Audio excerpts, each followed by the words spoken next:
মানুষ আমরা এরকম একটা জিনিস, যখন দেখবেন স্বামীর অবহেলা অযত্ন যখন আমরা সাধারণত পাই, তখন দেখবেন খুঁটে খুঁটে আমরা বের করি মেয়েরা স্বামী কোন জিনিসটা আমাদেরকে দেয় না। আর যখন ভালোবাসে মহব্বত করে তখন দেখবেন আমরা কোনো কিছুই ভুল স্বামী খুঁজে পাই না। এটা কিন্তু আমাদের মেয়েদের একটা স্বভাব আছে। অনেক মেয়ে মানুষ আছে স্বামীর একটু ভুল যদি পাইতে পারে এটাকে বিশাল আকার ধারণ করে। তখন সে বলে তুমি এটা দাও না, সেইটা দাও না, কিছুই দাও না আমাকে, মানে মেয়ের অভিযোগ থাকে। আর যখন স্বামী ভালোবাসে তখন তারা কোনো অভিযোগ থাকে না।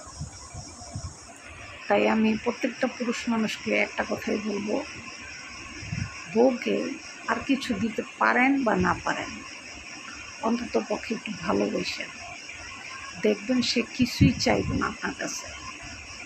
যখন আপনি ভালোবাসা কমাই দিবেন তখনই দেখবেন উনি আপনার কাছে সব কিছু আবদার করবে। গয়না দিবা, ভালো ভালো খাবার দিবা, ভালো কাপড় দিবা, দামি দামি বিলাসিতা যা আছে সব কিছু দিবা। কেন এগুলো বলে? যখন সে বুঝতে পারে আপনি তাকে ভালোবাসেন না তখন সে এগুলো চাবে।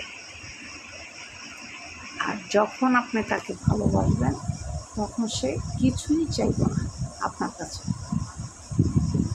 সে শুধু একটাই বুঝবে যে না, আমার স্বামী আমাকে অনেক ভালোবাসে। আসলে মেয়ে মানুষ হচ্ছে ভালোবাসার পূজারী। মেয়ে মানুষ কিন্তু বিলাসিতার পূজারী না। তাদের যতটুকু লাগবে অতটুকুই কিন্তু চাইবে, বেশি চাইবে না। কিন্তু যখন সে দেখবে তার স্বামী তাকে ভালোবাসে না, মহব্বত করে না, তাকে কেয়ার করে না, তখনই দেখবেন যত অজুহাত সে বের করবে স্বামীকে প্রেশার ক্রিয়েট করার জন্য। কারণ ওই যে তার মাথায় খালি ঘুরে যে আমাকে প্রেশার ক্রিয়েট করে, এখন আমি করবো তাকে প্রেশার ক্রিয়েট। এবার বুঝুক মজা কেমন লাগে। অনেক মেয়ে মানুষ আছে দেখবেন স্বামী যখন একটু কম ভালোবাসে তখনই যত অজুহাত শুরু হয়ে যায়, এটা দাও না, সেটা দাও না, কিছুই দাও না, তুমি আমাকে কিছুই দাও না, তোমার এরকম একটা অজুহাত শুরু হয়ে যায় মেয়েদের। তাই প্রত্যেকটা পুরুষ মানুষকে আমি একটা কথাই বলবো, বউকে আর কিছু দিতে পারেন বা না পারেন, ভালোবাসাটা অবশ্যই দিবেন। তাহলে তার অজুহাত আর অভিমান সব কিছু কমে যাবে।